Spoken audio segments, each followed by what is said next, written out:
Bienvenidos a Electrónica para no electrónicos. En este capítulo vamos a centrarnos en el funcionamiento de las resistencias. Con el ejemplo de un grifo vamos a ver la equivalencia entre las magnitudes eléctricas y lo que sería un circuito hidráulico para que nos quede bien clara. En un circuito hidráulico tenemos lo que es la presión, tenemos también el caudal de agua que sale por el grifo y la regulación del propio grifo. Pues bien, la presión sería el equivalente en un circuito eléctrico al voltaje.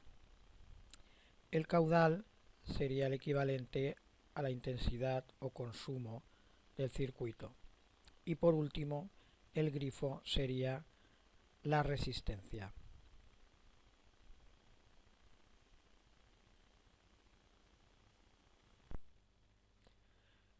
Vamos a entrar ya en materia en lo referente a las resistencias.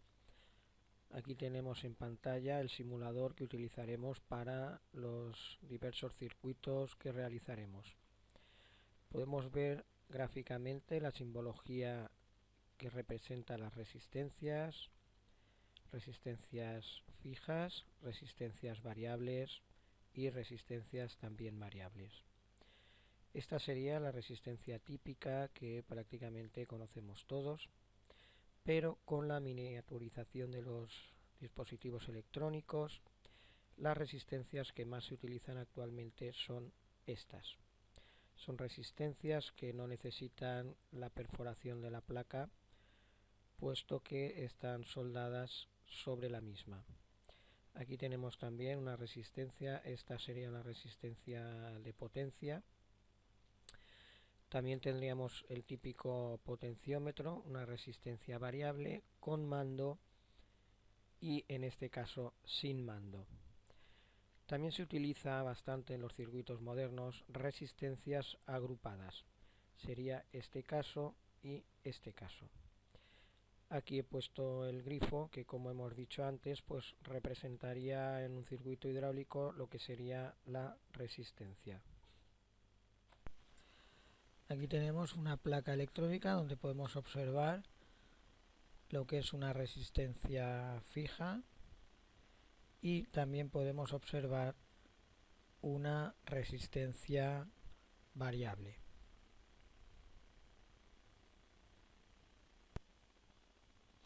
En una placa moderna podemos observar la abundancia de resistencias de montaje superficial, como estas.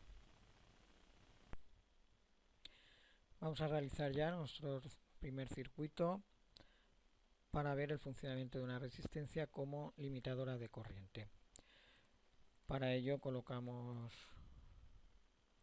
nuestra fuente de alimentación, un diodo LED, y para ver la intensidad que nos pasaría por el circuito vamos a colocar un amperímetro. Primero lo vamos a simular sin la resistencia para ver cómo funciona el circuito.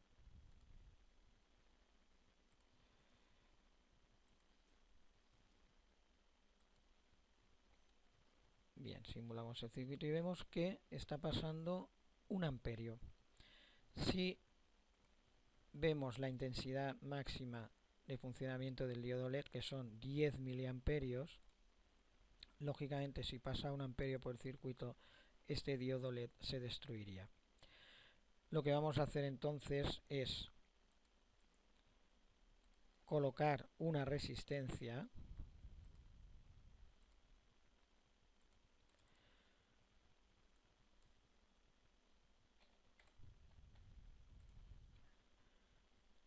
cableamos el circuito, volvemos a simularlo. Aquí tenemos que cambiar el amperímetro porque como nos está midiendo en amperios y ahora en teoría ya tiene que funcionar adecuadamente. En efecto, vemos como ya la intensidad que pasa por el circuito ya es de 9,02 miliamperios. Ya habíamos visto que son 10 miliamperios lo máximo que puede pasar por el diodo LED para que no se destruya. Luego ya este circuito funciona correctamente con su resistencia limitadora. Aquí podemos observar las resistencias limitadoras.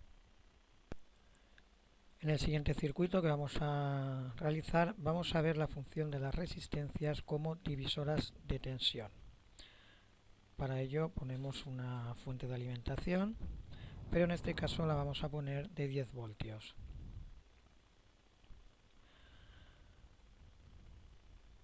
Ponemos la primera resistencia y la segunda resistencia.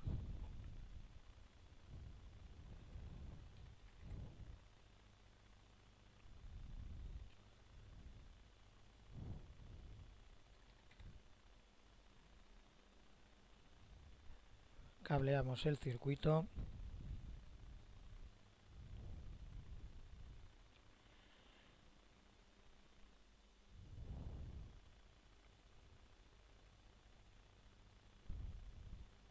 y para ver el funcionamiento del divisor vamos a colocar unos voltímetros que nos indicarán la diferencia de tensión en cada resistencia.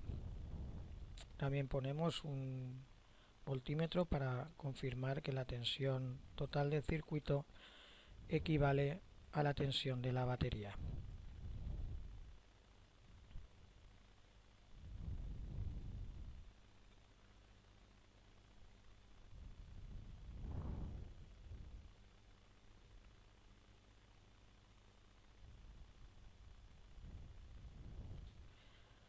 Simulamos el circuito y vemos que en efecto tenemos dos tensiones diferentes y mantenemos la tensión total del circuito, con lo cual hemos dividido las tensiones con las resistencias.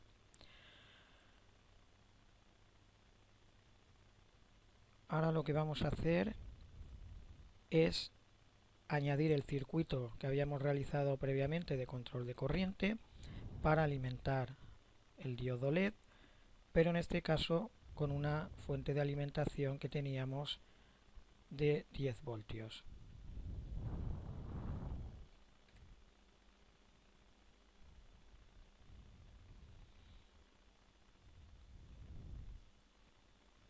Colocamos el diodo LED,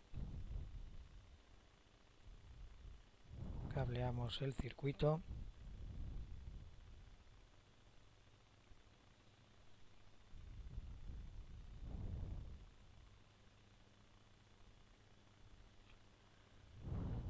cambiamos el valor de medida de amperios a miliamperios, simulamos el circuito y vemos cómo en efecto nuestro diodo LED se sigue encendiendo y el consumo del mismo es el adecuado a sus características. Con lo cual, con una tensión distinta, hemos alimentado nuestro LED como si tuviéramos una tensión de 5 voltios como el caso anterior.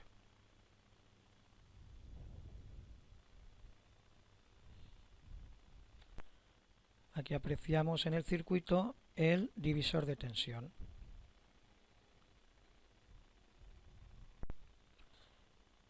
A veces en un circuito, en vez de tener la necesidad de un divisor de tensión con valores fijos, como era el caso anterior, puede darse la situación de que necesitemos un divisor de tensión variable, como por ejemplo para un control de luminosidad, para un control de volumen, etc. En ese caso lo que podemos hacer es, en vez de resistencias de valor fijo, colocar un potenciómetro, con lo cual podemos variar el valor de las resistencias y obtendremos la variación de la tensión. Cableamos el circuito como en los casos anteriores.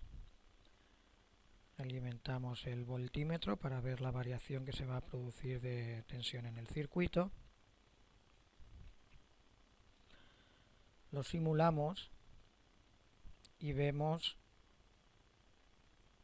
cómo al modificar el valor de la resistencia se modifica el valor de la tensión.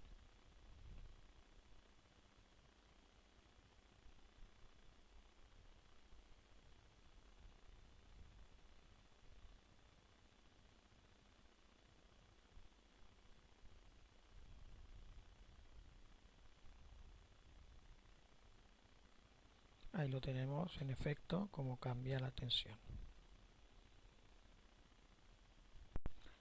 Aquí vemos un divisor de tensión con potenciómetro, en un caso práctico.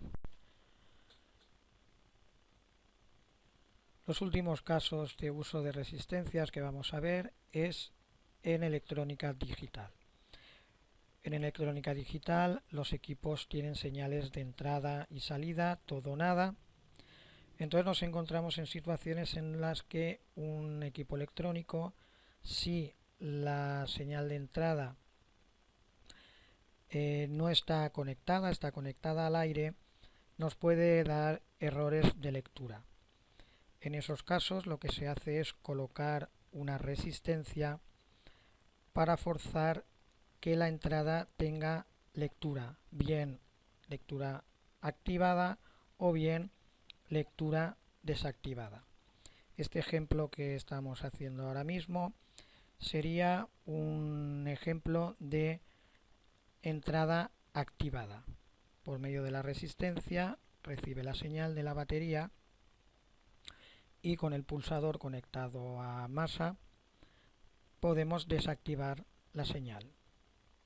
Este tipo de instalación se llama resistencia en pull-up.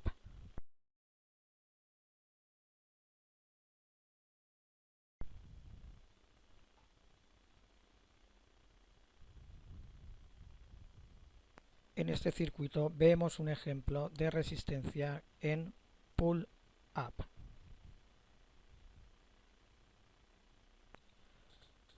Ahora vamos a ver el caso contrario al anterior, y es el caso en el que tenemos una entrada en estado 0 y con un pulsador lo que vamos es a activar la entrada a estado 1. En este tipo de circuito la resistencia se coloca en la parte inferior y el pulsador en la parte superior.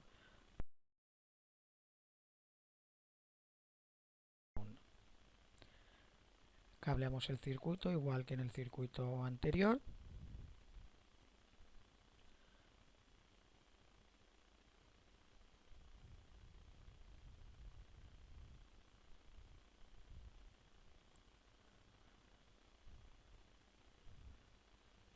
Colocamos el indicador de estado de salida.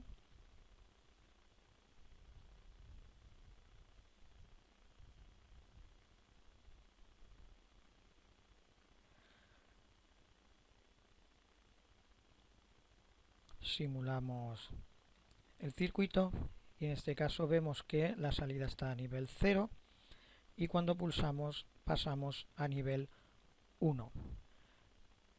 Con este tipo de conexión evitamos que las entradas al aire puedan dar lecturas incorrectas.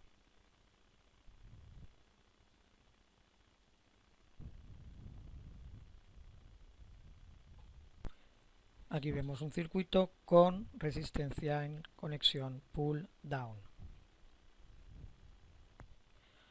Bueno, amigos y amigas, aquí tenemos un resumen de los 4 tipos de circuito que hemos visto para la utilización de las resistencias.